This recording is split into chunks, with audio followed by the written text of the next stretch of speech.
சூடினார் உமக்கு என் முரட்டு குணங்கள் மாறத்தானோ ஆணிகள் பாய்ந்தது உமது கையில் என் அபராத பாவங்கள் அழியத்தானோ சிந்திய இரத்தத்தின் ஒவ்வொரு துளியும் என் ஆன்மா கழுவும் புனித தீர்த்தம்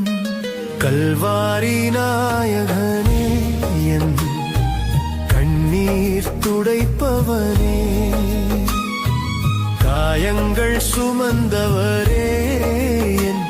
என் பாவங்கள் தீர்ப்பவரே